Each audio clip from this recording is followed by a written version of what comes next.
L'anime débute dans une ville en proie aux flammes, sa destruction causée par des créatures monstrueuses et grotesques. Les rues sont plongées dans le chaos, et les habitants, terrifiés, tentent désespérément de survivre au milieu de la dévastation. Une silhouette monstrueuse se délecte de la peur et du désespoir qu'elle a semé. Elle proclame son désir de couper tous les liens et relations dans le monde, annonçant ainsi son objectif ultime. À ce moment-là, une équipe ressemblant aux Power Rangers arrive pour affronter le monstre, déterminé à arrêter cette destruction. Leur leader, Red, appelle leurs robots spécialisés pour renforcer leurs capacités. L'équipe fusionne avec leurs alliés robotiques, formant le Maximum Power Ranger, armé de l'épée du pouvoir. Ils se préparent pour une attaque décisive, mais le monstre contre-attaque avec de puissants rayons d'énergie bleue que l'équipe évite de justesse. Bien qu'ils parviennent à frapper le monstre, ce dernier riposte violemment, arrachant un bras du Maximum Ranger et affaiblissant considérablement leur force. Conscient de la gravité de la situation, l'équipe décide que Red doit affronter seul le monstre. Malgré les avertissements de ses coéquipiers, Red avance courageusement. Le monstre se moque de sa bravoure, mais Red réplique en affirmant que les liens et les espoirs du monde sont sa source de force.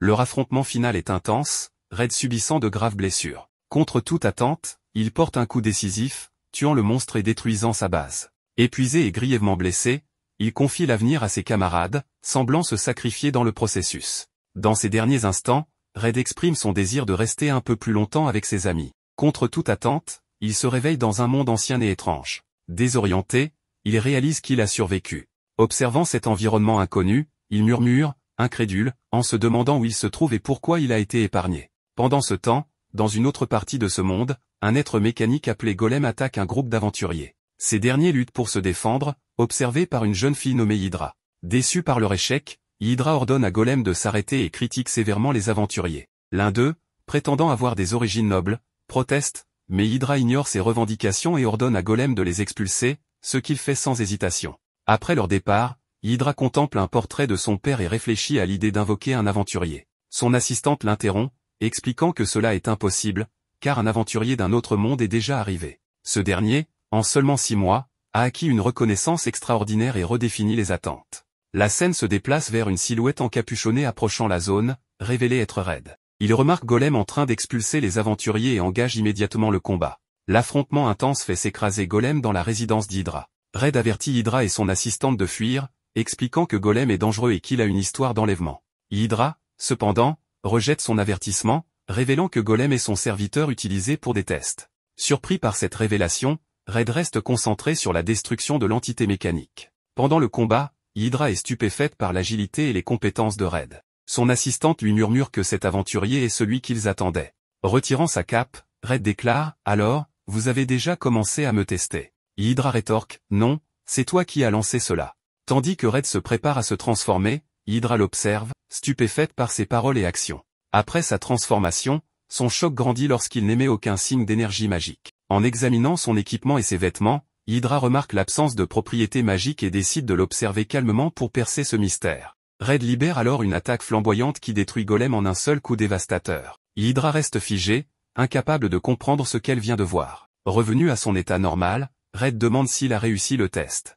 Encore sous le choc, Hydra confirme. Ravi, Red se présente, et Hydra fait de même, en présentant également son serviteur, Poséidon. Plus tard, dans le bureau d'Hydra, Red révèle qu'il vient d'un autre monde, une révélation qui stupéfie tous les présents. Hydra, cependant, trouve l'affirmation plausible, notant que ses capacités surpassent tout ce que leur monde pourrait produire. Elle ajoute que ses manières et son comportement sont également inhabituels, ce qui soutient davantage son origine. Hydra établit ensuite un parallèle avec une ancienne légende concernant un héros venu d'un autre monde qui avait jadis scellé le roi démon, laissant Red stupéfait par cette comparaison.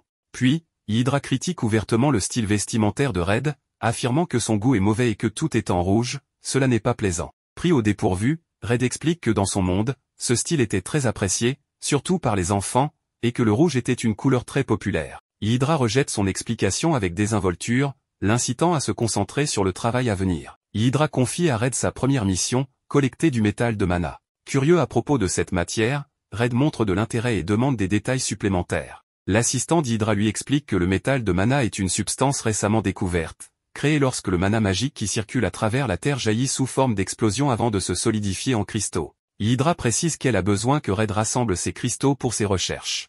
Elle souligne également que, si les cristaux s'avéraient utiles pour la magie, ils pourraient être inestimables. En revanche, s'ils étaient dangereux, la famille royale devait être informée. L'étude du métal de mana, ajoute-t-elle, fait partie de l'héritage de sa famille et représente une responsabilité cruciale. Red, ravi par la mission, affirme avec enthousiasme qu'Hydra protège le lien entre la magie et l'humanité. Hydra acquiesce d'un hochement de tête, encouragé par son observation. Red, motivé, saute immédiatement par la fenêtre et se transforme. Stupéfaite par son action impulsive, Hydra finit par accepter de le suivre, bien qu'encore désorientée par son approche peu conventionnelle. En invoquant un véhicule propulsé par turbine, Red se prépare pour le voyage. Observant avec incrédulité, Hydra affirme que ses excentricités le rendent encore plus étrange que le métal de mana lui-même. Ignorant ces remarques, Red attrape Hydra et s'envole vers l'emplacement des cristaux. Déconcerté, Hydra insiste pour avoir des explications sur ses actions soudaines. Le duo arrive rapidement à destination. Red, rayonnant d'excitation,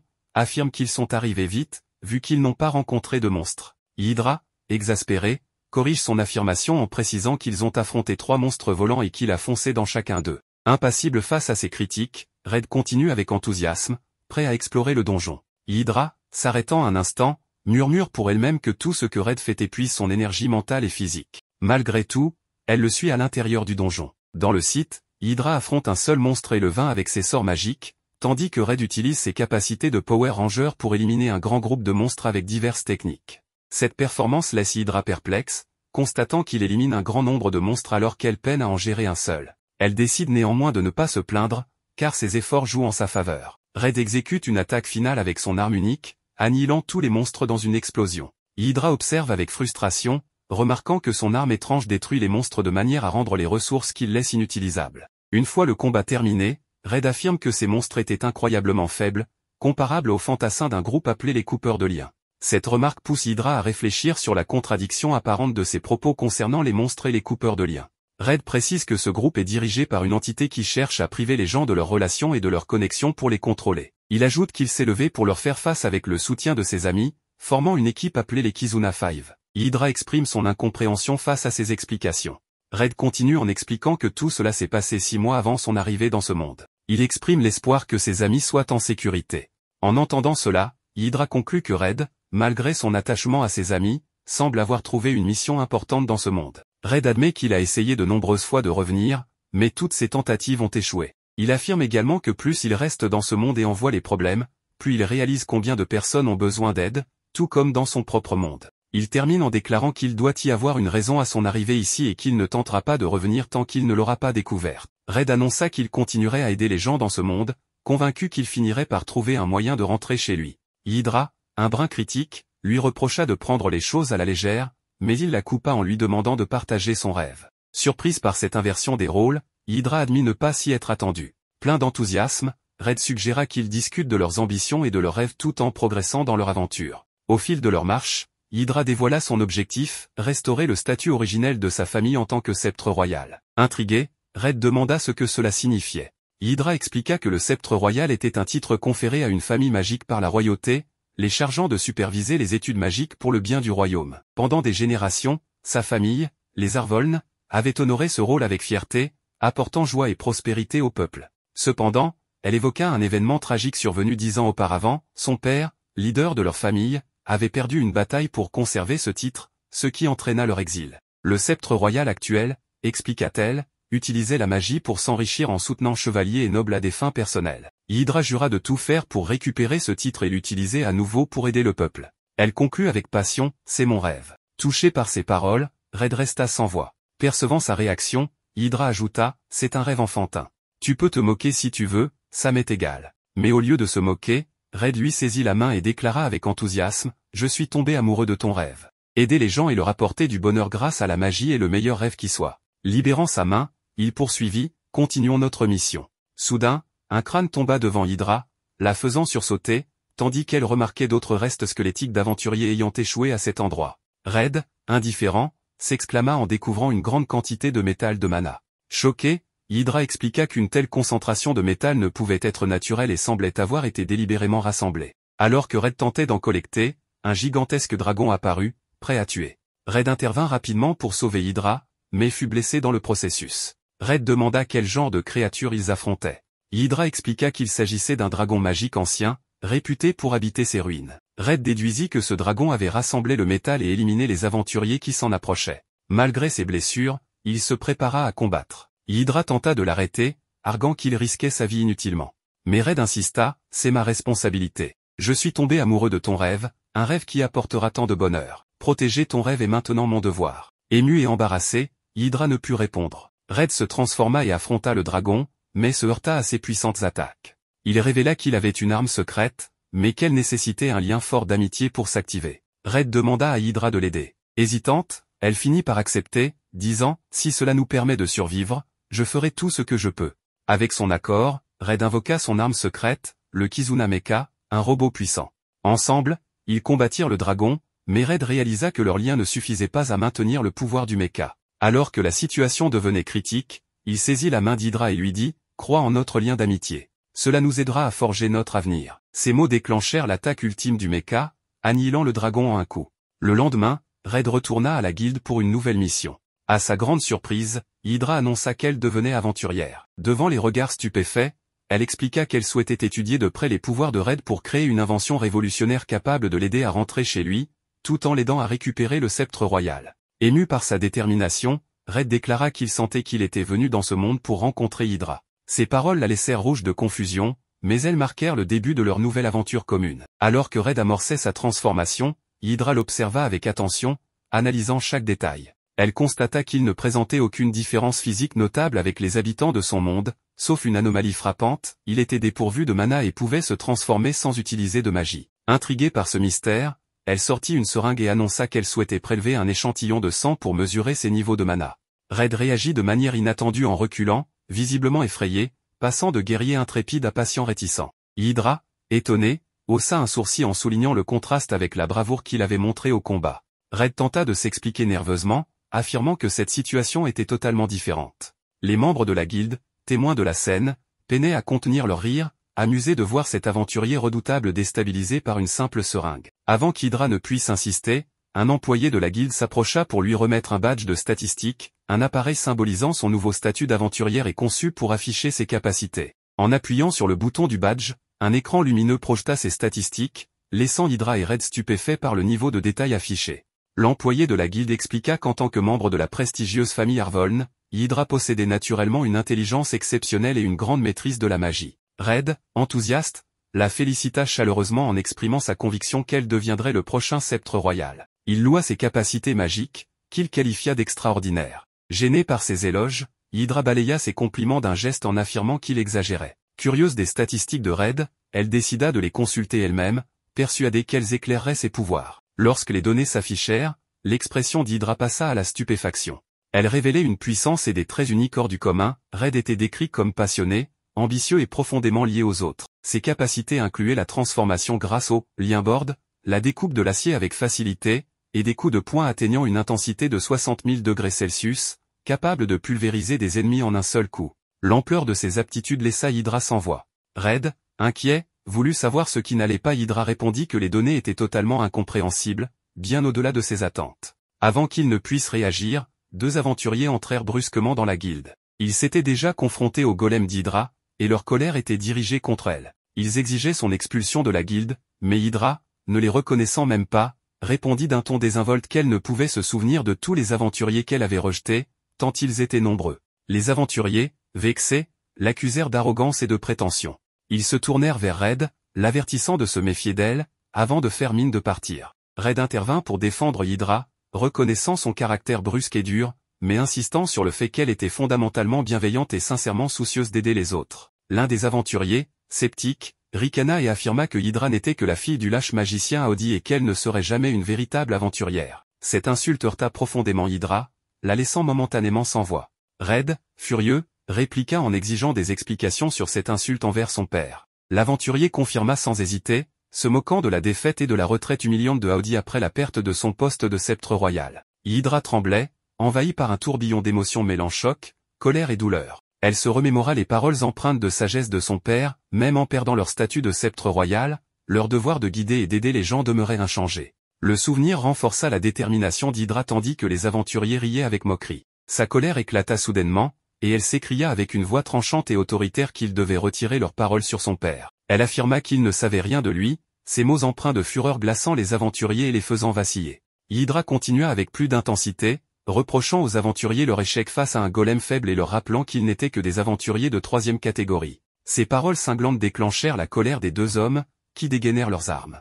Avant que la situation ne dégénère, Red proposa une solution inattendue, régler le conflit par une mission. Cette suggestion surprit tout le monde. Il expliqua qu'un monstre puissant était apparu dans un donjon et proposa que le premier à le vaincre serait déclaré vainqueur. Hydra précisa les conditions, si elle et Red gagnaient, les aventuriers devraient présenter leurs excuses pour leurs remarques sur son père et promettre de ne plus jamais en parler en mal. Elle ajouta qu'en cas de défaite, elle accepterait de faire tout ce qu'il voudrait. Les aventuriers, confiants dans leur expérience dans le donjon, acceptèrent sans hésitation, convaincus de leur avantage. Hydra remarqua leur assurance et en conclut qu'ils devaient bien connaître cet endroit. Une fois dans le donjon, les deux équipes se séparèrent. Les aventuriers évitèrent les chemins les plus dangereux, tandis que Red, en se transformant, libéra une vague d'énergie si intense qu'elle provoqua une petite explosion, attirant l'attention des monstres environnants. Rapidement, les deux groupes furent encerclés, et une bataille féroce s'engagea. Les aventuriers, initialement confiants, luttèrent bientôt pour leur survie face à la horde de créatures. Red, grâce à ses capacités uniques, élimina les monstres avec aisance.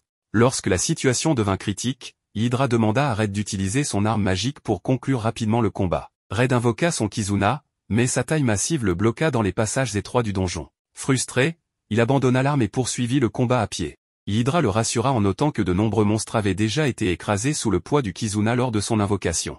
La bataille fit rage, et les aventuriers furent submergés. Sur le point d'être vaincus, ils furent sauvés par Hydra, qui utilisa sa magie pour éliminer les créatures menaçant leur vie. Abasourdis, ils lui demandèrent pourquoi elle les avait aidés malgré leurs insultes. Hydra, tiraillée, répondit qu'elle ne pouvait abandonner quelqu'un qu'elle était en mesure de sauver, en hommage aux enseignements de son père. Elle rappela que son père croyait inébranlablement au devoir de guider et d'aider les autres, quelles que soient les circonstances. Fixant les aventuriers avec détermination, elle affirma qu'elle ne les laisserait pas mourir tant qu'ils ne se seraient pas excusés pour leurs paroles irrespectueuses. Déterminée, Hydra reprit le combat, indifférente aux provocations. L'un des aventuriers murmura qu'elle n'était pas si gentille que ça. Red, amusé, rétorqua qu'elle était plus belle qu'elle n'était gentille, ce qui fit rougir Hydra. Agacé, un aventurier s'écria qu'il devait arrêter de flirter en pleine bataille. Soudain, un immense monstre étrange fit son apparition, répétant sans cesse le mot trésor tout en transportant un coffre sur son dos. Il devint évident que la créature était la cible de la mission.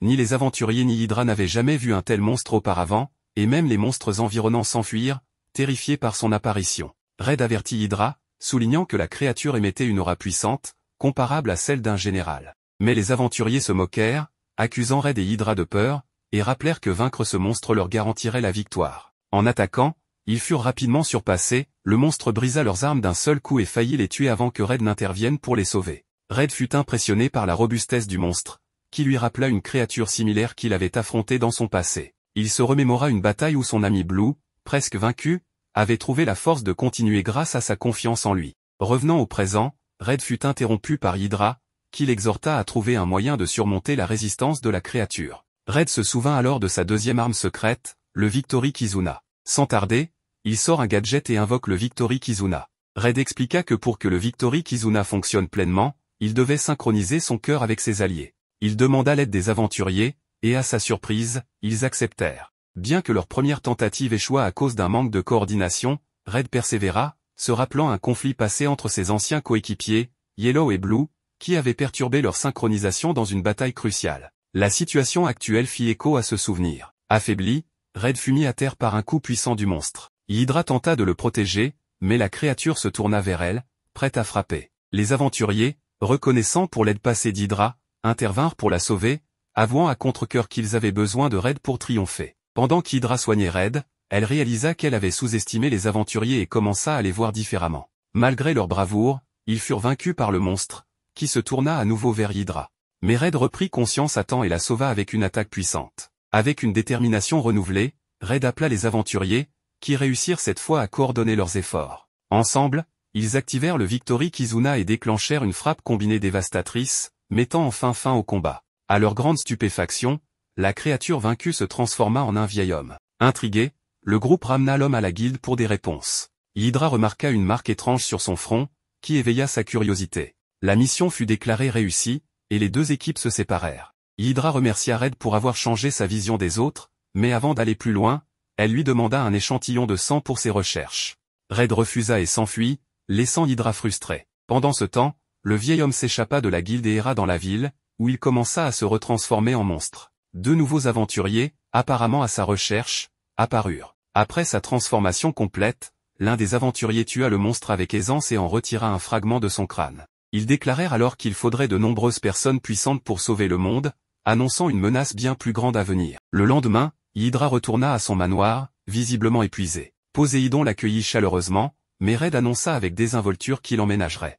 Poséidon se tourna rapidement vers Hydra pour obtenir une explication. Hydra, cachant difficilement sa frustration, expliqua que Red avait fait faillite après avoir échoué à plusieurs reprises dans ses missions. Ces transformations provoquaient souvent d'énormes explosions, détruisant les ressources qu'il était censé collecter et les rendant inutilisables. Pour faciliter ses recherches, Hydra décida qu'il valait mieux que Red vive au manoir, ce qui lui permettrait d'étudier de plus près ses pouvoirs d'un autre monde. Poséidon, toujours méfiant, exprima ses inquiétudes en rappelant qu'il s'agissait d'un homme. Amusé, Hydra lui fit remarquer sur un ton taquin qu'il était lui aussi un homme. Poséidon, visiblement offensé, répondit qu'il servait la famille depuis qu'Hydra avait 3 ans et qu'il se considérait plutôt comme un grand-père. Cependant, son inquiétude à l'idée qu'un jeune homme vive si près d'Hydra persistait. Hydra tenta de le rassurer, mais avant qu'elle ne puisse terminer, Poséidon avait déjà quitté la pièce. Quelques instants plus tard, Poséidon retrouva Red dans une autre partie du manoir et déclara qu'il y avait une condition impérative à remplir pour qu'il puisse y vivre. Red, désireux de montrer sa gratitude,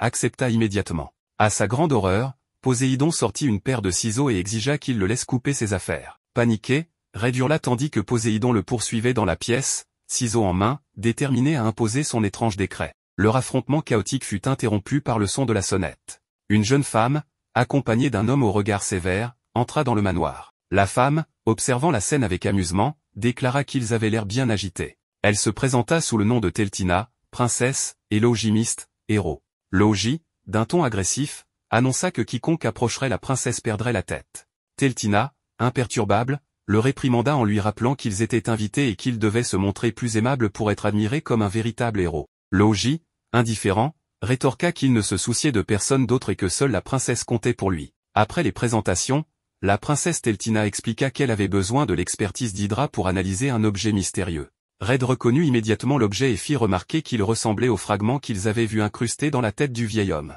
Teltina, surprise, leur demanda ce qu'ils savaient à ce sujet. Hydra expliqua qu'ils avaient rencontré le vieil homme lors d'une mission, l'avaient vaincu et l'avaient emmené à la guilde avant qu'il ne disparaisse mystérieusement. Teltina les rassura en disant que le vieil homme allait bien et exprima sa surprise en apprenant que c'était eux qui l'avaient vaincu. Elle reconnut spécifiquement le rôle de Red dans la victoire, ce qui poussa ce dernier à raconter avec enthousiasme comment il avait utilisé son attaque ultime pour terrasser le vieil homme. Avant qu'il ne s'étende trop, Hydra l'interrompit brusquement, rappelant qu'il n'avait pas le temps pour une longue explication.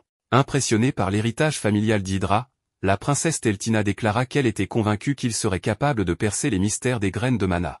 Intriguée, Hydra demanda plus d'informations. Teltina expliqua que les fragments, appelés graines de mana, pouvaient accorder à leurs hôtes des pouvoirs magiques immenses, amplifiant leurs capacités pour accomplir leurs désirs les plus profonds, qu'ils soient nobles ou malveillants. Ce phénomène était connu sous le nom de sort privilégié. Red, curieux, voulut comprendre en quoi cela différait des sorts magiques qu'Hydra maîtrisait. Teltina expliqua que le sort privilégié était un pouvoir distinct, capable de façonner directement la réalité en exaucant les désirs de l'utilisateur. Elle donna des exemples, une personne désirant une richesse immense pourrait transformer tout en or, tandis qu'une autre souhaitant protéger quelque chose pourrait créer des murs impénétrables. Hydra trouva cela d'abord attrayant, mais la princesse révéla rapidement une sombre réalité. Une fois fusionnées avec un hôte, les graines de mana prenaient progressivement le contrôle de son corps, le transformant en un monstre incontrôlable et extrêmement puissant. Hydra, alarmée, demanda pourquoi la famille royale n'avait pas interdit l'usage des graines de mana malgré leur danger. La princesse admit que le sceptre royal actuel était probablement impliqué dans leur propagation. Cette révélation choqua Hydra, qui se mit à réfléchir intensément. La princesse précisa que, bien qu'il n'existe pas de preuves solides, les graines de mana étaient extrêmement coûteuses et accessibles uniquement aux nobles. Le sceptre royal, tout en étant conscient de leur danger, fermait les yeux et permettait leur diffusion. Red, enflammé, déclara qu'il fallait découvrir la vérité derrière cette conspiration. La princesse l'avertit toutefois de ne pas agir imprudemment.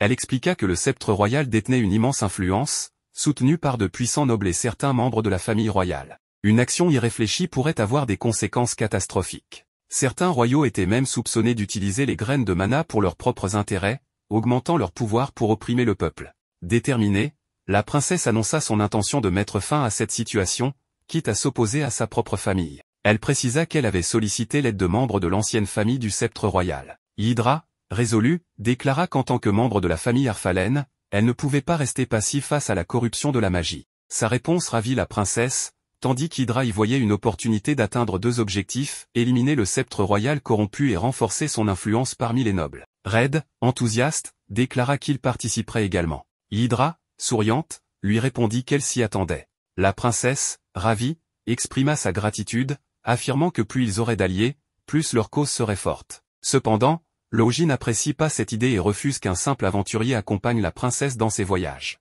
La princesse, consciente que ce n'est pas la véritable raison, lui demande d'être honnête. Logi avoue qu'il ne veut pas que quelqu'un d'autre perturbe leur voyage à deux. Il ajoute qu'il est la seule épée dont elle aura jamais besoin. Red se demande si Logi pense qu'il va les ralentir et déclare qu'il leur prouvera qu'ils ont besoin de sa force. Les deux décident alors de se battre. La princesse trouve cette idée mauvaise et explique à Hydra que Logi a obtenu le titre de démon de l'épée solitaire en tant qu'aventurier. Il a capturé de nombreuses primes de grande valeur et possède le trésor divin légendaire comme arme, l'épée qu'utilisait le héros pour sceller la reine démoniaque. Elle précise qu'il est le plus fort des épéistes, maniant l'arme la plus puissante, et que personne dans leur monde ne peut le vaincre. Hydra se réjouit que Red ne soit pas originaire de leur monde. Red fixe les conditions du duel, s'il gagne, Logi le laissera accompagner la princesse, mais s'il perd, il promet de ne plus jamais montrer son visage. Les deux acceptent. Red se transforme en rangeur, ce qui n'étonne pas Logi mais excite la princesse. Ils croisent le fer, et Red réalise que Logi est plus fort qu'un général ennemi. Logi reconnaît également que Red n'est pas un amateur et décide de prendre le combat au sérieux, modifiant la forme de son épée pour attaquer. Red, décidé à riposter, invoque son gigantesque mecha. Logi est surpris par cette énorme machine qui le fait paraître minuscule. Hydra et Teltina se trouvent à l'intérieur du mecha, et Teltina s'excite, curieuse de savoir ce que c'est.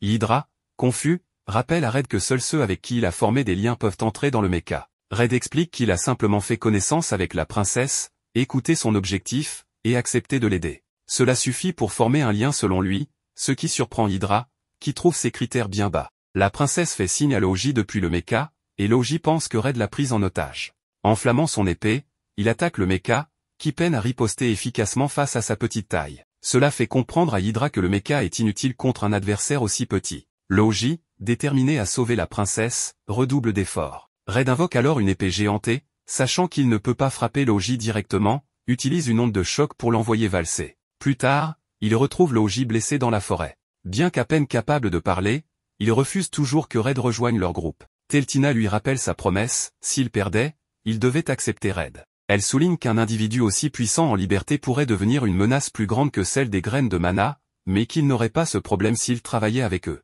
Logi finit par accepter.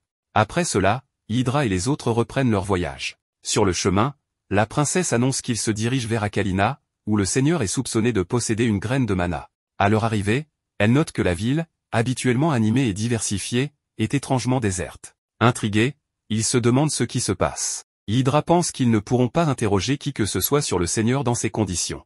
Un espion les observe, et la princesse remarque qu'elle n'a jamais vu cette ville dans un tel état. L'espion dit qu'il y a une loi interdisant de parler aux étrangers. Elle expliqua que les habitants se cachaient, terrifiés à l'idée de transgresser cette loi. Elle ajouta qu'il valait mieux quitter la ville au plus vite. La princesse, imperturbable, répondit que le seigneur ne saurait pas que quelqu'un leur avait parlé à moins que ce soit rapporté. Avant que la jeune fille ne réagisse, Hydra intervint, affirmant que l'énergie magique qu'elle ressentait depuis leur arrivée pourrait être la clé. Toute la ville était imprégnée d'une mana nauséabonde. La princesse comprit immédiatement et déclara que cela expliquait le malaise qu'elle ressentait depuis leur arrivée. Hydra conclut que le seigneur de cette ville semblait impliqué dans quelque chose de sinistre. Leur discussion fut brusquement interrompue lorsqu'une silhouette monstrueuse surgit des ombres, rugissant de ne pas médire du seigneur. La créature attaqua Hydra, mais Red s'interposa rapidement pour la protéger. Alors qu'il combattait le monstre, Hydra observa et murmura qu'il s'agissait probablement d'un des effets du sort privilégié. Une voix autoritaire résonna alors dans la rue. Le seigneur apparut, calme et impassible.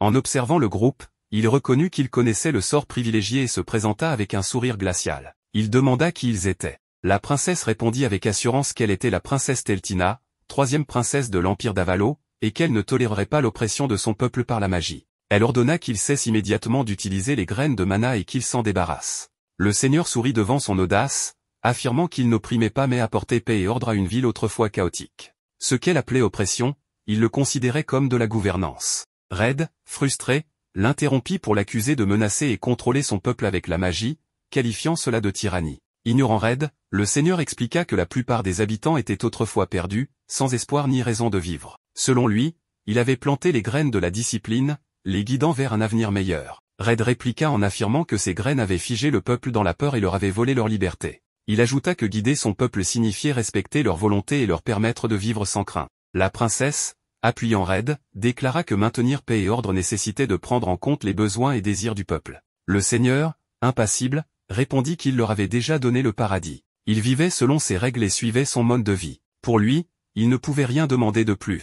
Red, furieux, conclut que le seigneur ne se souciait ni de la paix ni de l'ordre. Il voulait simplement transformer la ville en un jouet qu'il pouvait manipuler à sa guise. Enflammé par sa colère, Red se prépara à attaquer. Mais avant que Red puisse réagir, une créature invoquée par le seigneur surgit derrière lui et le frappa violemment.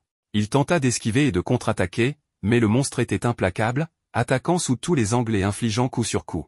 Hydra, observant attentivement la scène, expliqua à haute voix que le sort privilégié du seigneur lui permet de détecter quiconque enfreint ses règles. C'était ainsi qu'il pouvait invoquer des monstres pour punir instantanément les contrevenants. D'un ton froid et autoritaire, le seigneur confirma que quiconque désobéissait à la logie serait puni jusqu'à ce que sa voix disparaisse complètement. Hydra, reliant les informations, ajouta que le champ de mana qui imprégnait la ville permettait au seigneur de surveiller chaque mouvement et d'invoquer des monstres à volonté, n'importe où. Pour maintenir une telle capacité, ses réserves de mana devaient être colossales. Elle s'arrêta brusquement, réalisant l'ampleur de la situation, et murmura que c'était la puissance des graines de mana. Inquiète pour Red, la princesse se tourna vers Logi et lui ordonna fermement de l'aider.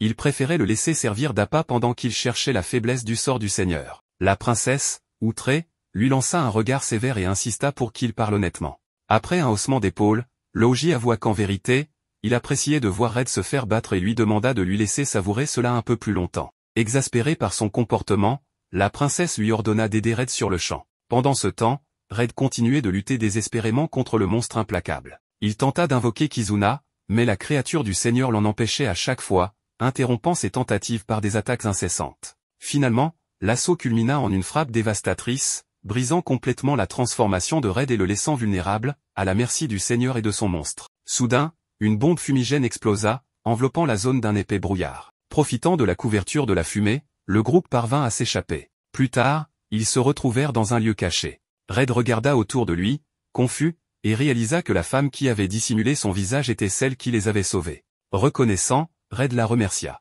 Elle répondit froidement qu'elle lui avait pourtant déconseillé d'affronter le seigneur. Red observa leur environnement, cherchant à comprendre leur emplacement. La femme abaissa sa capuche et se présenta. Il se trouvait au quartier général de la Résistance, dédié à la libération de la ville. Elle se nommait Glossa et en était la chef. La princesse haussa un sourcil et exprima ses doutes.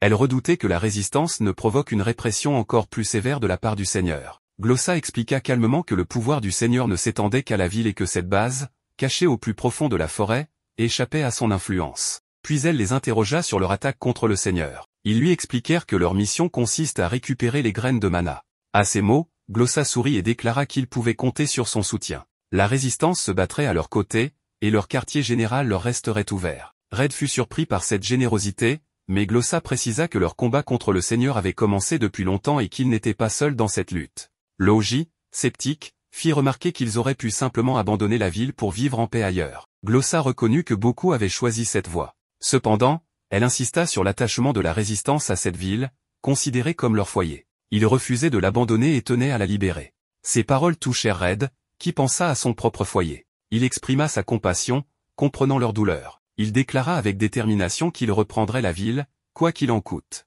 Ils se réunirent pour élaborer un plan. Hydra prit la parole en premier, soulignant la puissance écrasante du seigneur. Il s'étonna que Red, malgré sa force, ait empeiné contre lui. Logi, amusé, ne put s'empêcher de ricaner face à la malchance de Red, ce qui lui valut une réprimande de la princesse. Hydra sortit ensuite un document contenant toutes les règles imposées par le seigneur. Toute infraction entraînait l'apparition de monstres punitifs, surgissant de points invisibles. Red réfléchit et proposa une attaque depuis l'extérieur de la ville en utilisant le pouvoir du Kizuna. Hydra secoua la tête et expliqua que cela détruirait la ville entière. Red fit une autre proposition, mais elle fut également rejetée. Finalement, Hydra annonça avoir une idée, bien que difficile à exécuter. Son plan consistait à ce que Red et Logi unissent leurs forces pour couvrir leurs faiblesses respectives et empêcher le seigneur de les vaincre. Cependant, un problème évident subsistait, Red et Logi ne s'entendaient pas et passaient leur temps à se disputer.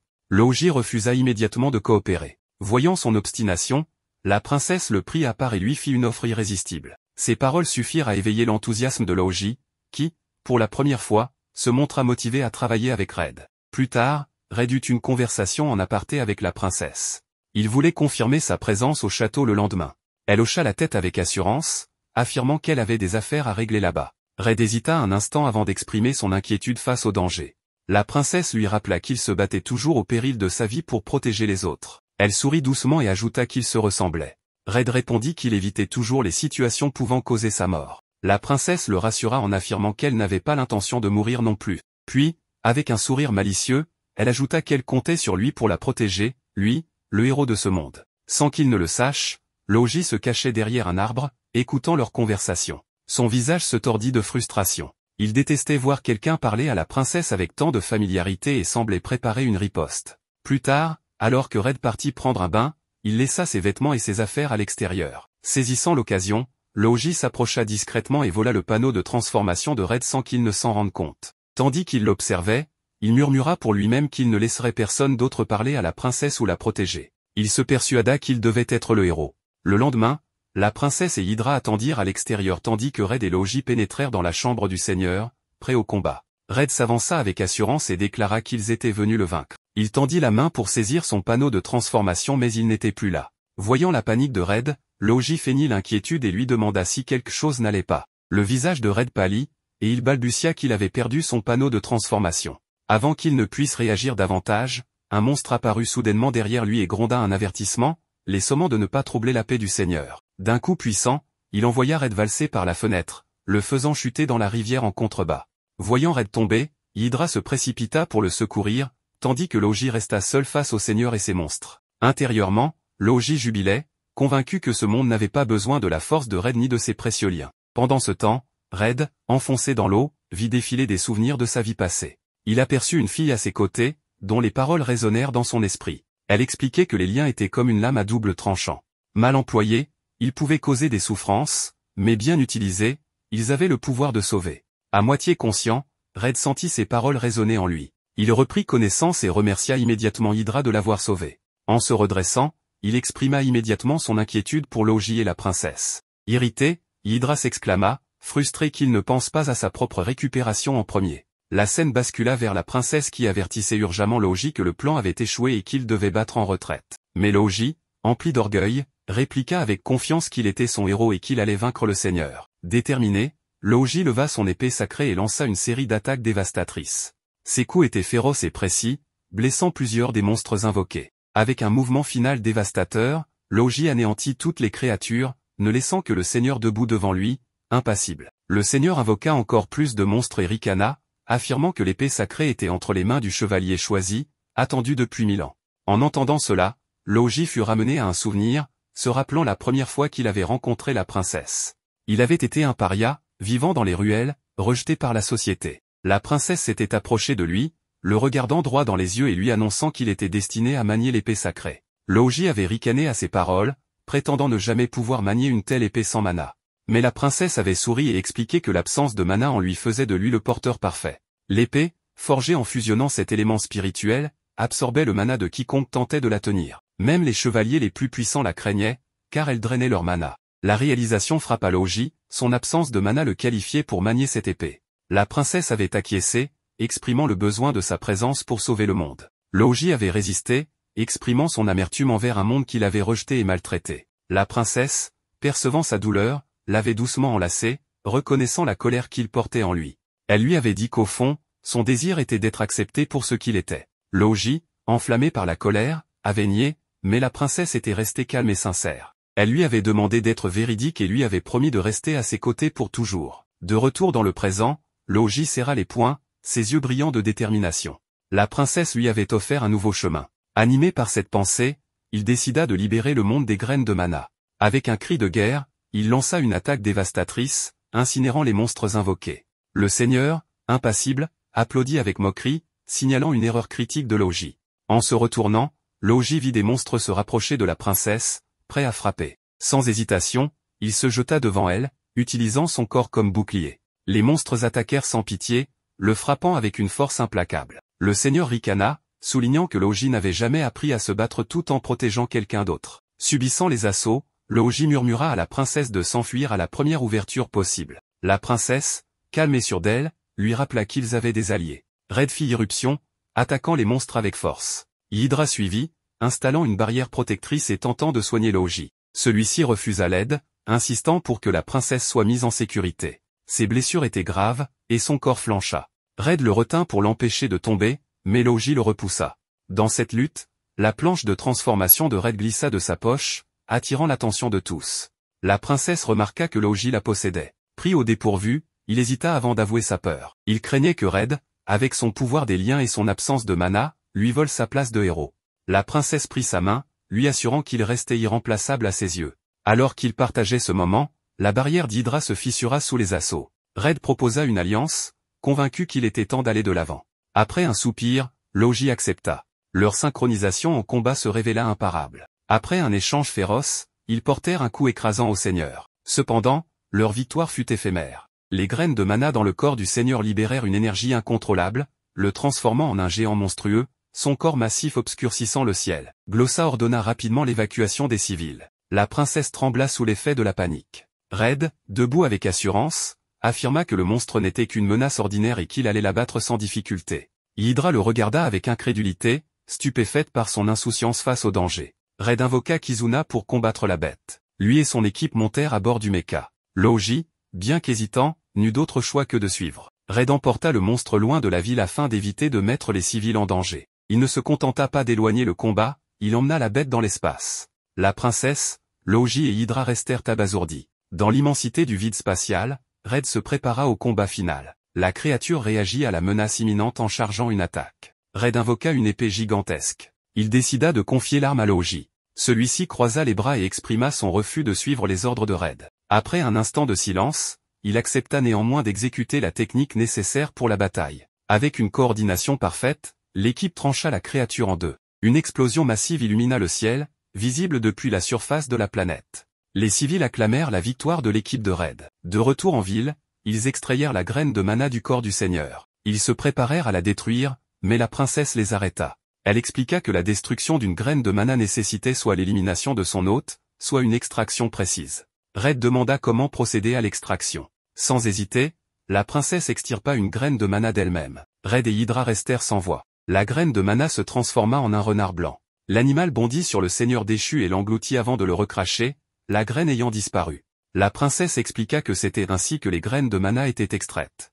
Elle précisa que c'était son devoir. Red et Hydra restèrent fascinés par le renard blanc et commencèrent à jouer avec lui.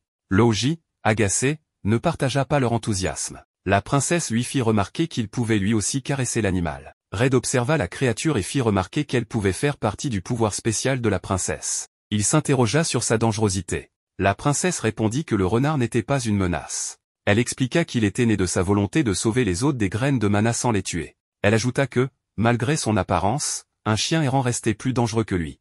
Hydra exprima son étonnement quant au silence de la princesse sur ce pouvoir. Celle-ci soupira avant d'expliquer qu'elle ne voulait pas les inquiéter. Elle ajouta que son pouvoir était considéré comme extrêmement dangereux par ceux qui distribuaient les graines de mana. Pour cette raison, elle avait choisi de le garder secret. Red comprit et raconta qu'il avait vécu une situation similaire dans son monde. Hydra rit en imaginant Red incapable de garder un secret. Soudain, une entité monstrueuse apparut sous la forme d'une immense bouche béante, avant de se transformer en un sinistre bouffon au sourire effrayant. Il se présenta comme Abu Dhabi, fils royal de la reine démoniaque. Red comprit qu'il avait affaire à un démon royal. Hydra expliqua que ces démons étaient les descendants de la reine démoniaque, qui est scellée il y a plus de 1000 ans. Leur but était de libérer leur mère de sa prison.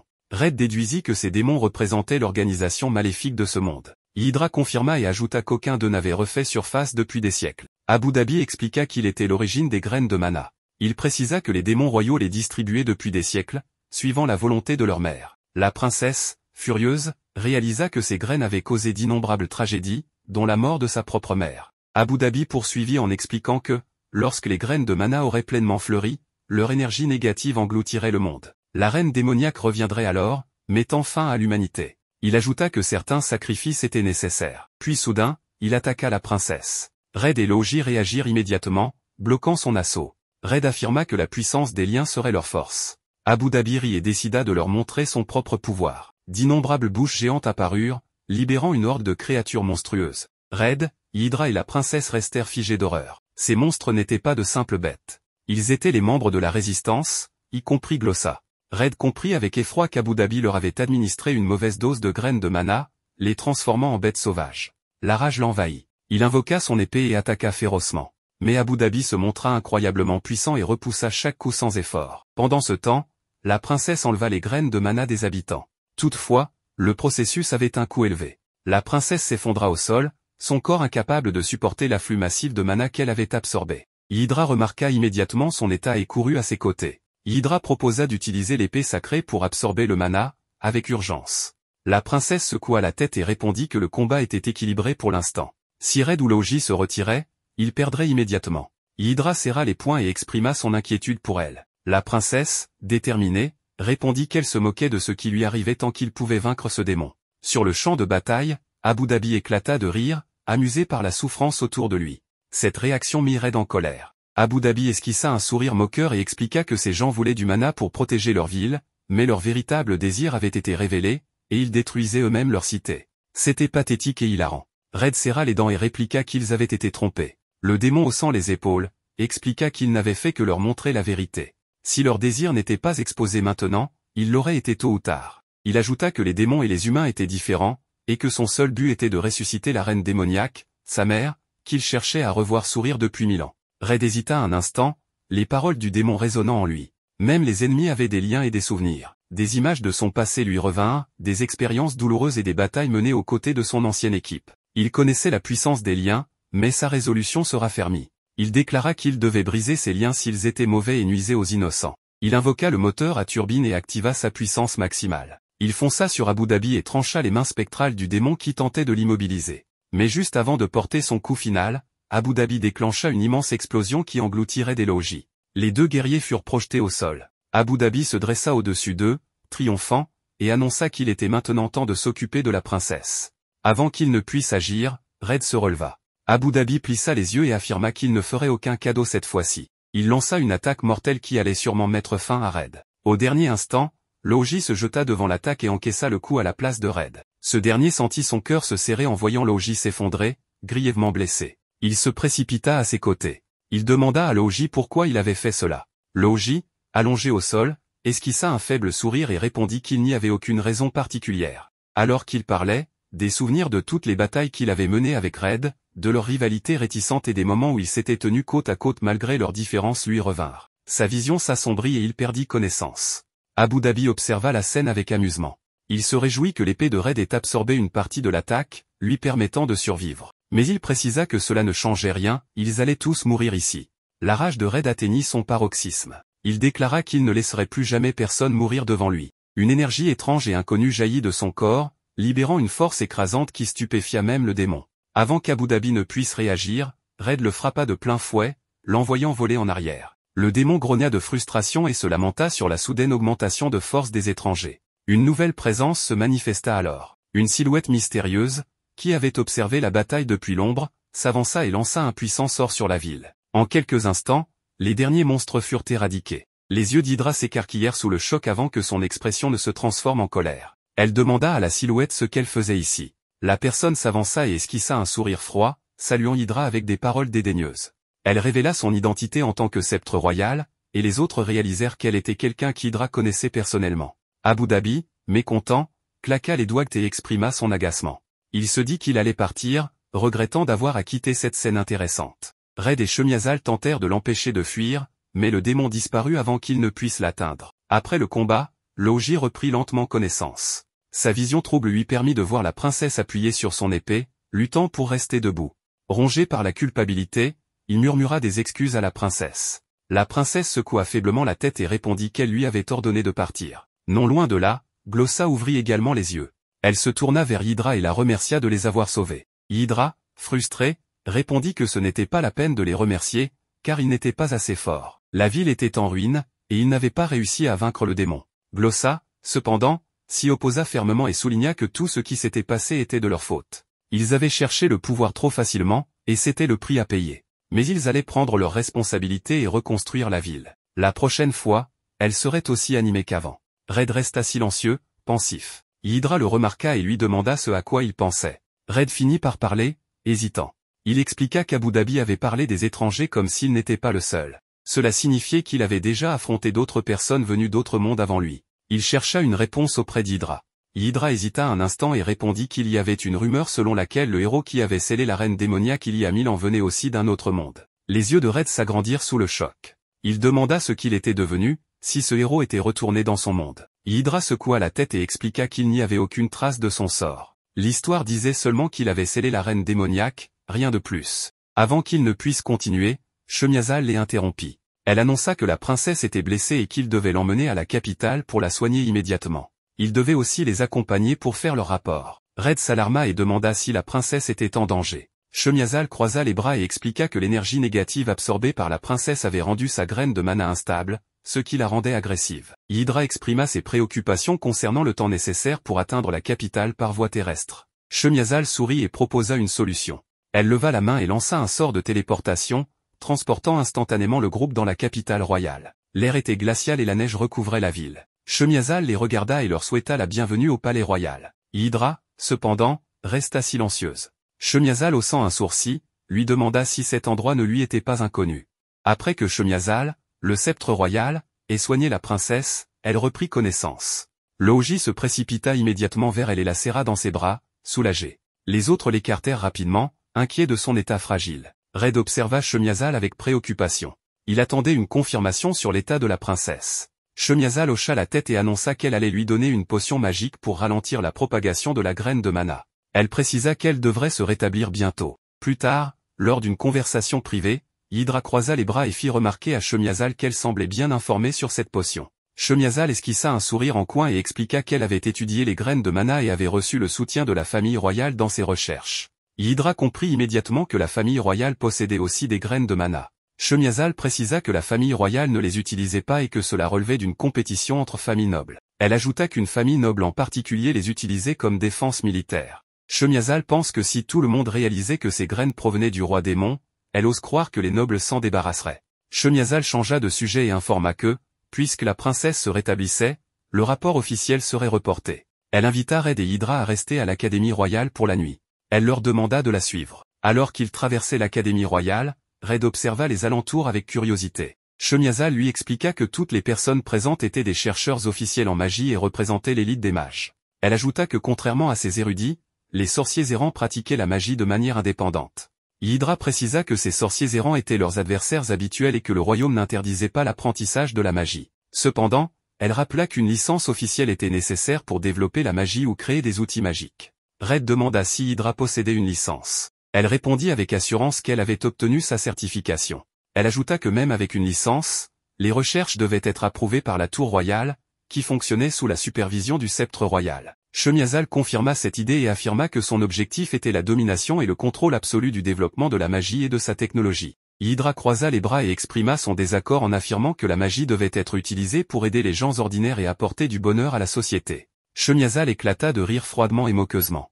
Elle compara Hydra à son père et déclara qu'ils partageaient les mêmes idéaux irréalistes. Hydra, méfiante, demanda des précisions.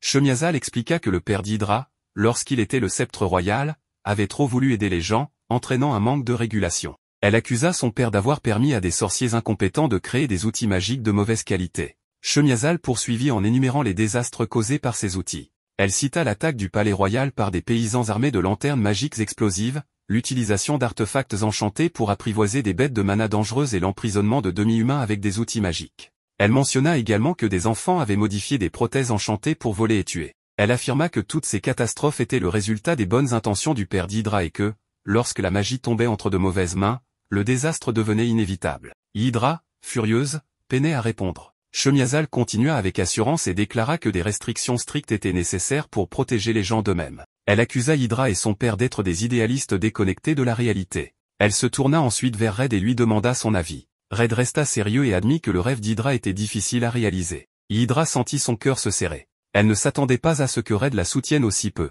Elle se sentit trahie. Sans attendre davantage, elle invoqua son balai volant et s'éloigna du palais, refusant d'écouter une explication. Submergée par la colère et la déception, elle repensa à toutes les trahisons qu'elle avait vécues. Red refusa de la laisser partir. Il s'élança dans les airs et la poursuivit. Hydra, furieuse, lui cria de la laisser tranquille. Elle l'accusa d'avoir toujours trouvé son rêve stupide. Red, stupéfait, tenta de se défendre et affirma que ce n'était pas ce qu'il voulait dire. Mais Hydra, aveuglé par ses émotions, refusa d'écouter et accéléra. Red, déterminé, la rattrapa et la plaqua en plein vol. Ils s'écrasèrent tous les deux dans la neige. Allongé au sol, Hydra tourna son regard empli de déception vers Red. Elle lui reprocha d'avoir toujours prétendu être à ses côtés. Red ouvrit grand les yeux et déclara qu'il l'avait toujours soutenu depuis le jour de leur rencontre. Hydra serra les poings et lui demanda pourquoi il considérait son rêve comme difficile à réaliser. Red inspira profondément et répondit que c'était précisément parce que son rêve était difficile qu'il voulait l'aider à le réaliser. Il ajouta que les gens avaient des limites pour maintenir la paix et qu'ils avaient besoin de liens solides pour les soutenir. Après un moment de silence,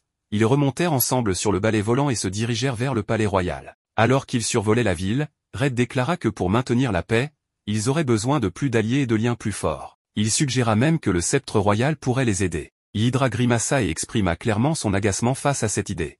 Elle expliqua qu'il existait de nombreux outils magiques de mauvaise qualité qui pouvaient être utilisés en toute sécurité, à condition que les gens reçoivent une bonne éducation pour savoir comment s'en servir. Cependant, le sceptre royal cherchait à contrôler toute la technologie magique. Soudain, une idée lui vint à l'esprit. Et si elle ouvrait une école pour apprendre aux gens à utiliser les outils magiques en toute sécurité? Le visage de Red s'illumina et il lui suggéra d'en parler avec Shemiazal. Hydra se figea, surprise. Il voulait vraiment qu'elle travaille avec la personne qui avait pris la place de son père?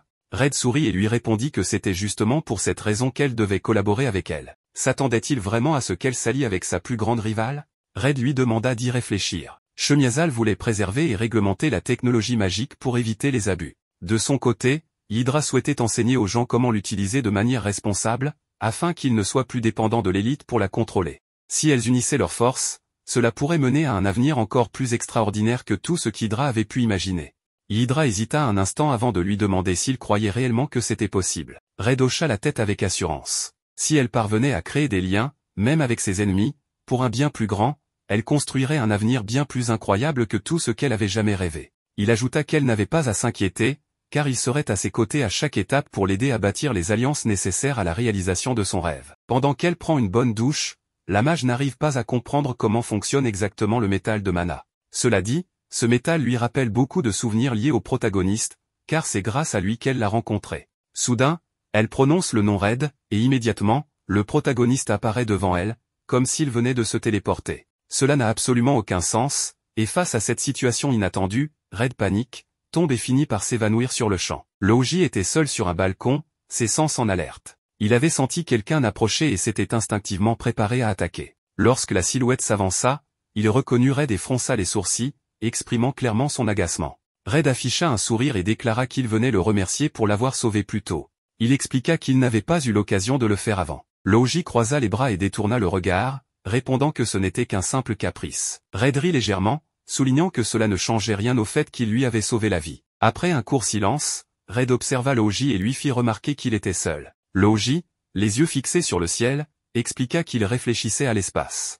Il se remémora son enfance, où il imaginait des terres remplies d'êtres célestes au-delà des nuages. Pourtant, ce qu'il avait découvert n'était que le vide. Red inclina la tête et chercha à comprendre son ressenti. Logi précisa qu'il avait trouvé cela extraordinaire. Il expliqua que peu de choses parvenaient à le surprendre, mais l'immensité de l'espace l'avait laissé sans voix. Puis, intrigué, il se tourna vers Red et constata qu'il dégageait une lumière dorée. Red, surpris, baissa les yeux et observa l'aura qui l'entourait. Pendant ce temps, Hydra, absorbée dans ses pensées, tenait une pierre de mana. Soudain, la pierre brilla intensément, et Red apparut devant elle comme par enchantement. Tous deux restèrent figés, réalisant que les pierres de mana possédaient un pouvoir mystérieux, semblable à une magie d'invocation. Red, tentant de comprendre, mentionna un phénomène similaire appelé l'invocation instantanée. Hydra, intrigué, écouta attentivement. Red expliqua que dans son monde, une équipe pouvait se téléporter vers un membre en danger grâce à cette capacité. Hydra, frissonnante, nota que ce pouvoir exigeait des liens solides entre les membres d'une équipe. Hydra ne comprend rien et veut savoir si la tenue du protagoniste, ses armes et tout ce qu'il possède ont aussi été créés à partir de cette énergie. Le protagoniste pense que oui, mais maintenant, elle veut savoir comment une force de création peut altérer quelque chose. Selon lui, un lien puissant crée une attraction qui brise les atomes d'un objet et les repositionne près d'un autre, ou quelque chose du genre. Hydra demande à Red si, avec ce pouvoir, il ne pourrait pas retourner dans son monde. Il pense que c'est possible, mais doute de pouvoir franchir les limites qui séparent les deux mondes. La mage n'arrête pas de penser à tout cela et dit au protagoniste que la relation entre lui, l'énergie des liens et le métal de mana est tellement fascinante qu'elle doit absolument tout savoir. C'est pourquoi, d'une manière un peu audacieuse, elle lui annonce qu'il doit se préparer à ne pas dormir cette nuit. Seul Dieu sait ce qui s'est passé entre ces deux-là. Le lendemain, Red, Hydra, la princesse et leurs compagnons se rendirent au palais impérial pour remettre leur rapport. L'empereur,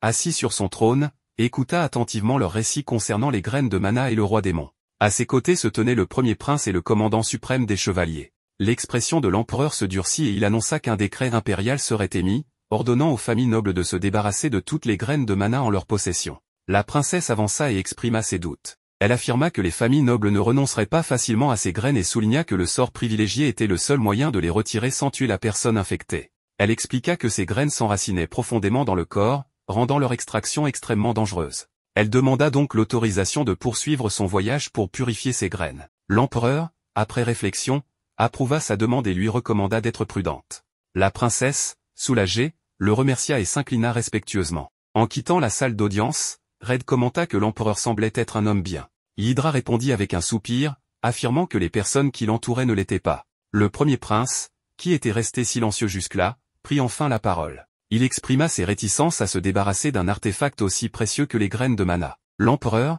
rappela à son fils le danger que représentaient ces graines, capables de ramener la reine démon. Le prince afficha un sourire et répliqua qu'il pouvait simplement la vaincre à nouveau. Le prince poursuivit, affirmant que les graines de mana pouvaient être utilisées pour soumettre la confédération des bêtes et en faire un état vassal. Il affirma que l'Empire pourrait ainsi unifier le monde et éliminer la menace des démons.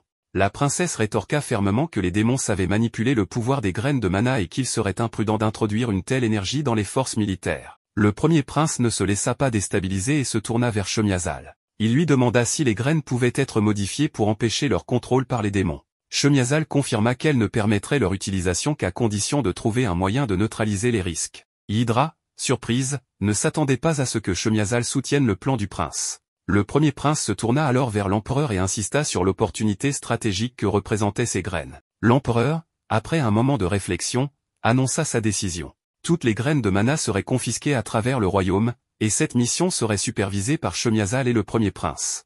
Il se tourna ensuite vers la princesse et lui confia la responsabilité des graines déjà utilisées et de celles dont les propriétaires refusaient de se séparer. Le premier prince adressa un regard moqueur à sa sœur et l'incita à partir accomplir sa tâche, lui recommandant de ne pas ternir l'honneur de la famille. La princesse répondit avec un sourire, bien que son expression trahît une légère tension.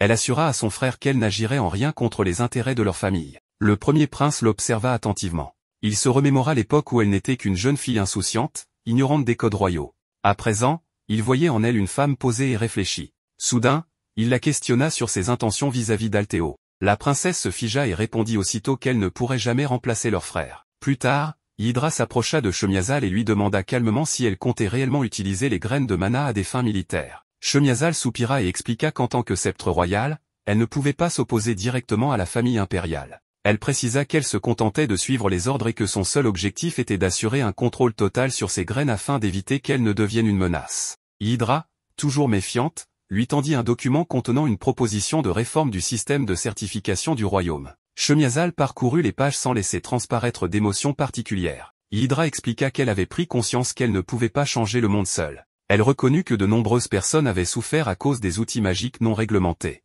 Elle exprima sa volonté de travailler avec Shemiazal, alliant son autorité et son expertise pour aider le plus grand nombre. Shemiazal, d'un ton tranchant, coupa court à son discours et lui intima d'arrêter d'essayer d'imposer ses idéaux. Shemiazal afficha un sourire et ajouta que si Hydra voulait vraiment gagner sa confiance, il y avait quelque chose qu'elle devait accomplir. Hydra, méfiante, se tint prête à écouter. Shemiazal, toujours amusé, lui assura que cette tâche correspondrait parfaitement à ses principes.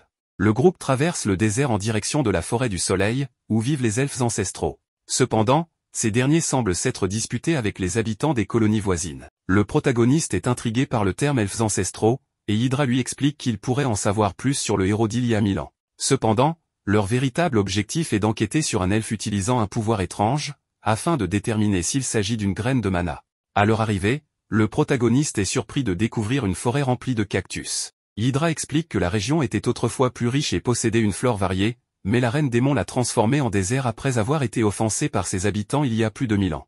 Cette révélation met le protagoniste en colère, tandis que la princesse se réjouit au moins de trouver un peu de fraîcheur à l'intérieur de la forêt. Elle et Hydra en profitent pour retirer leur tunique, se sentant plus libres. Alors qu'ils avancent, la mage se blesse légèrement sur une épine de cactus, mais cela ne semble pas la perturber. Pourtant, le protagoniste s'empresse de lui mettre un pansement sur le doigt réservé à l'anneau de mariage, la laissant complètement sous le choc. Lui, cependant, ne comprend pas pourquoi elle réagit ainsi, tandis que la princesse et Logi se demandent comment il peut être aussi naïf. Soudain, un inconnu surgit et attrape Hydra avant de disparaître avec elle. Le protagoniste se transforme immédiatement et tente de la rattraper en activant son cercle turbo, mais il est stoppé par de puissants courants de vent. Contraint d'y aller à pied, il voit la princesse vouloir intervenir, mais Logi la retient de justesse, lui sauvant ainsi la vie. Il découvre alors que leurs assaillants sont des elfes, furieux de voir des humains pénétrer dans leur forêt. Logi, trop direct, leur annonce qu'il recherche un pouvoir étrange et leur conseille de se rendre immédiatement, ce qui pousse Teltina à lui demander d'être plus diplomate.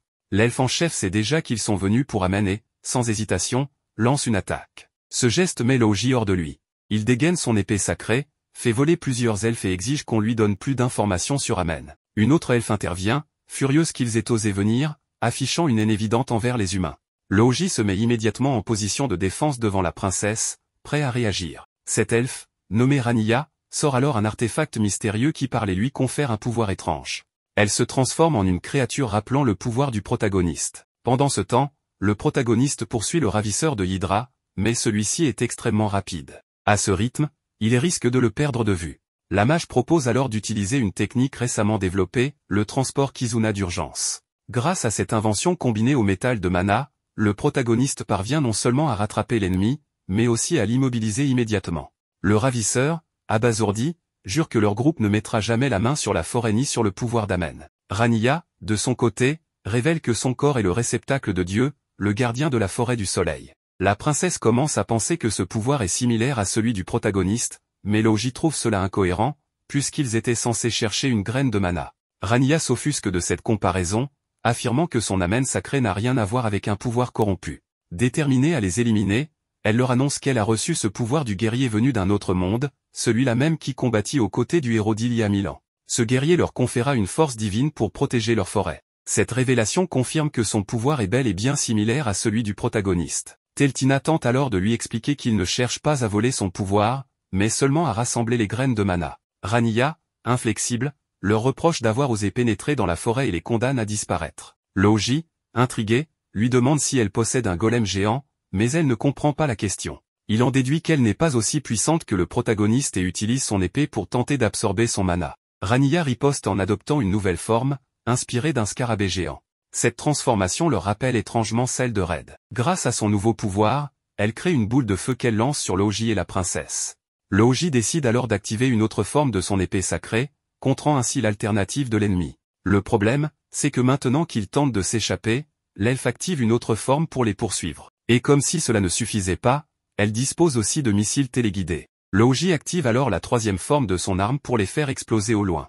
Mais bien sûr, l'ennemi finit par lui asséner un coup puissant et le renverser. Malgré cela, il n'a pas l'intention d'abandonner et promet à la princesse de vaincre son rival coûte que coûte. C'est pourquoi il active la sixième forme de son épée. Mais Rania ne compte pas rester en arrière. Tous deux veulent lancer une attaque décisive pour ne pas prolonger davantage le combat. Le protagoniste et son Kizuna empêchent le combat de continuer, car il estime qu'aucun des deux qu'en a de raisons suffisantes pour s'affronter. Logi se défend en disant que c'est l'elfe qui les a attaqués sans retenue dès le début, bien que Teltina lui rappelle que c'était aussi sa faute à lui pour son hostilité. Hydra demande de quel elfe il s'agit, alors Rania enlève son costume pour révéler sa véritable identité. À cet instant, la magicienne est surprise de constater que cet elfe porte un costume doté du même pouvoir que Red. Logi confirme que son pouvoir provient apparemment d'un autre monde et demande au protagoniste si elle est l'une de ses compagnons.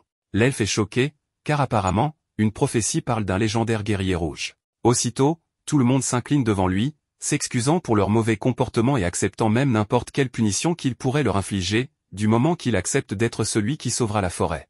Évidemment, le protagoniste ne comprend pas du tout ce qui se passe ici. Mais un peu plus tard, il lui montre Luxim, le village. C'est un lieu plein de vie, avec beaucoup d'activités et de monde. Les jeunes adorent l'endroit. Cette fois, Rania se présente correctement, elle est la future chef et la 7e héritière d'Amen. Logi, Teltina et les autres sont choqués d'avoir failli se battre contre une telle personne il y a quelques instants, alors qu'elle paraît maintenant si adorable. Consciente de cela, elle leur présente de nouveau ses excuses, expliquant qu'elle a toujours été réservée et qu'en situation de danger, elle met un masque pour paraître menaçante. Sans cela, elle n'aurait pas le courage de combattre. L'expression des filles en dit long.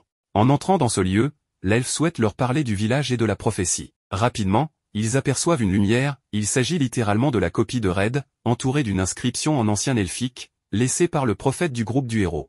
Il est écrit, lorsqu'un grand danger menacera la forêt, un guerrier rouge venu d'un autre monde apparaîtra pour éviter la catastrophe et ramener la paix. Red demande de quel danger il s'agit. L'elfe suppose qu'il s'agit du propriétaire de la graine de mana, un certain Azir, seigneur de la ville de Kukja. Teltina a entendu dire que cette ville s'est enrichie grâce à l'extraction de cristaux magiques. L'ancien seigneur est mort dans une révolte il y a plusieurs années, et depuis cet événement, son fils Azir a pris le contrôle de la ville grâce à sa magie redoutable, il transforme en sable tout ce qu'il touche et peut le manipuler. On raconte qu'il tente d'envahir la forêt, ce qui complique grandement la situation.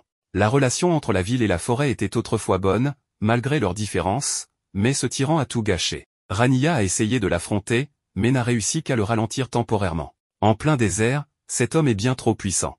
Avant de partir, Azir a averti que s'il lui jurait allégeance, il leur laisserait la vie sauve. Mais s'il refusait, il détruirait la forêt jusqu'à ce qu'il ne reste plus rien ni personne. Les filles comprennent alors pourquoi les elfes étaient si méfiants à leur arrivée. Rania sait qu'elle n'a pas le droit de leur demander de l'aide, mais elle leur implore de coopérer avec eux pour stopper une menace aussi grande que le maître du sable. Red accepte immédiatement, affirmant que s'il y a des gens en détresse, il leur tendra la main sans hésiter. Teltina accepte aussi, ne pouvant tolérer que quelqu'un n'abuse du pouvoir de la graine de mana pour commettre autant d'atrocités. Logi est encore un peu amer à cause des coups qu'il a reçus, mais lui et tout le groupe acceptent également de collaborer. Le protagoniste demande à l'elfe qui était le prophète de la prophétie, et elle explique qu'il faisait partie du groupe du héros Amen Ier. Cependant, si quelqu'un peut en dire plus sur le grand héros, c'est la Grande Ancienne, une sage qui vit depuis cette époque. Le problème, c'est que la Grande Ancienne dort depuis plusieurs siècles, et son réveil pourrait prendre encore des décennies. Hydra demande à Red s'il est plus curieux du prophète ou d'Amen Ier. Il répond que chaque fois qu'il entend une prophétie,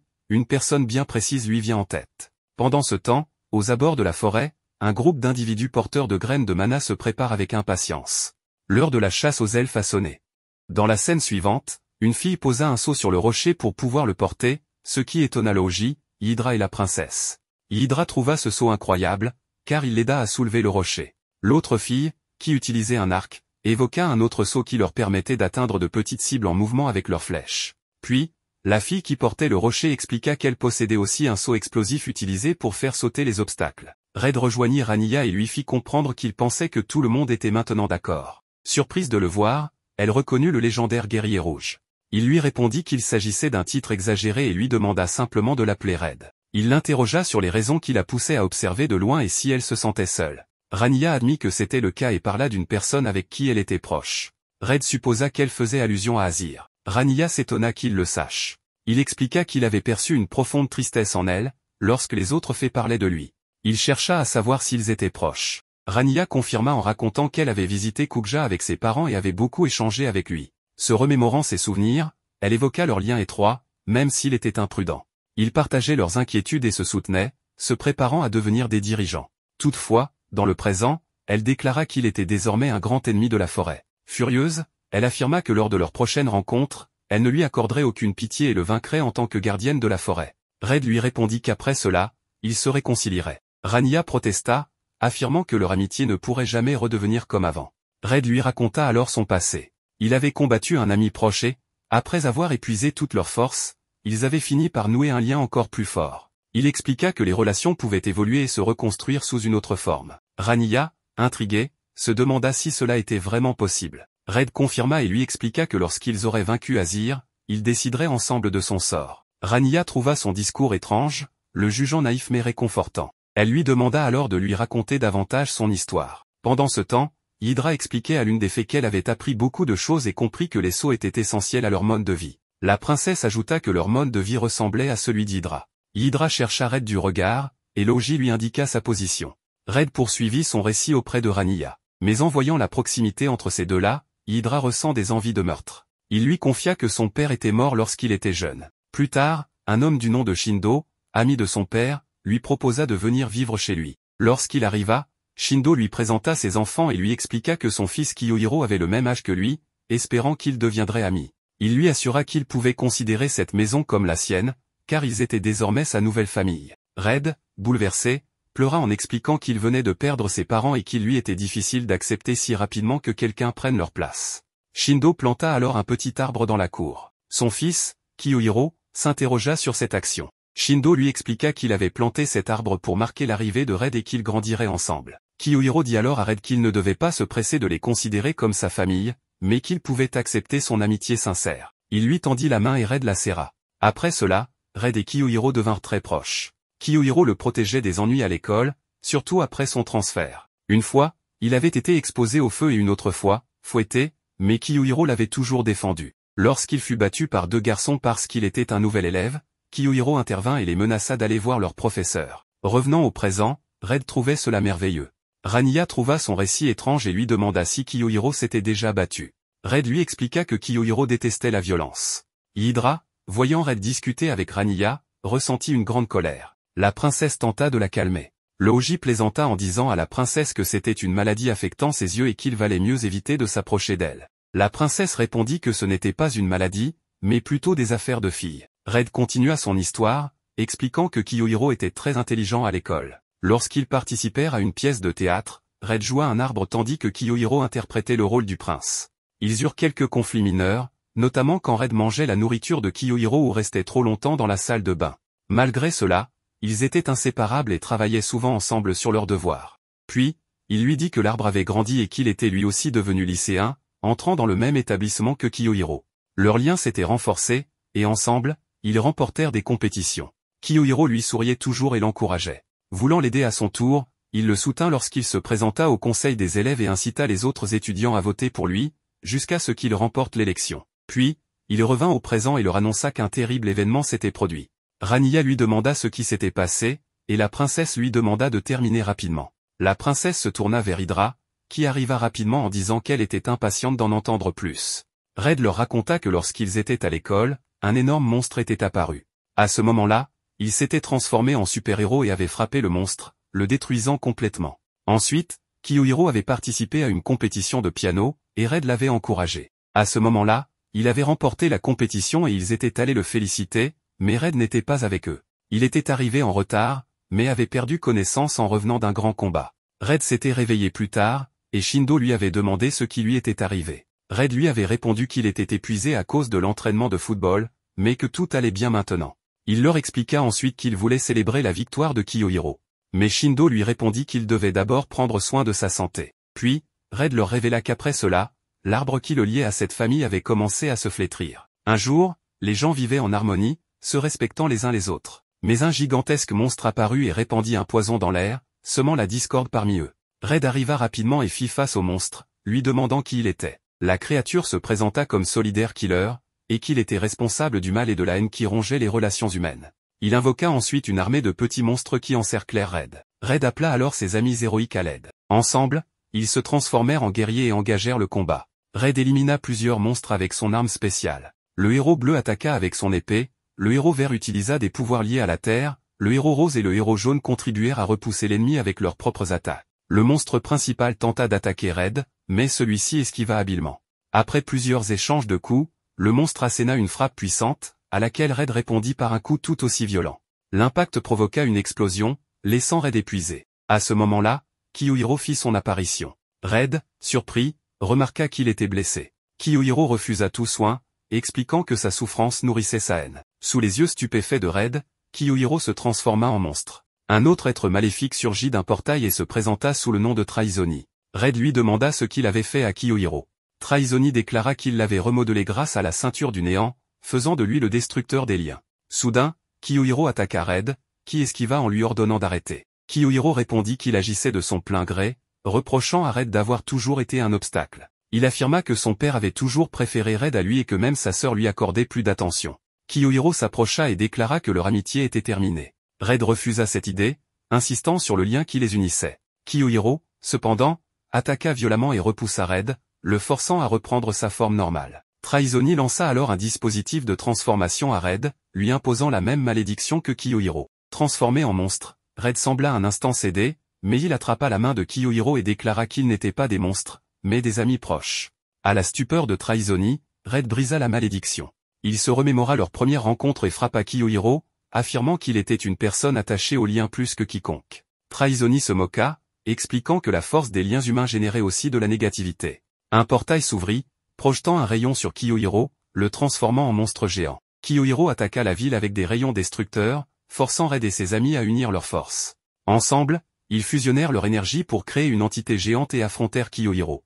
Kiyohiro riposta avec des attaques violentes, mais une autre entité géante apparut soudainement pour le stopper. Après un combat intense, Kiyohiro fut vaincu, et l'harmonie revint parmi les habitants. Traizoni disparut aussitôt. Kiyohiro, affaibli, admit sa défaite. Red lui rappela que c'était grâce à leur lien d'amitié qu'ils avaient triomphé. Kiyohiro, toutefois, doutait que leur relation puisse redevenir comme avant après sa trahison. Red lui affirma qu'il était toujours possible de reconstruire un lien. Il lui tendit la main et Kiyohiro finit par l'accepter. Dans le présent, Hydra trouva cette histoire incroyable. La princesse la trouva émouvante.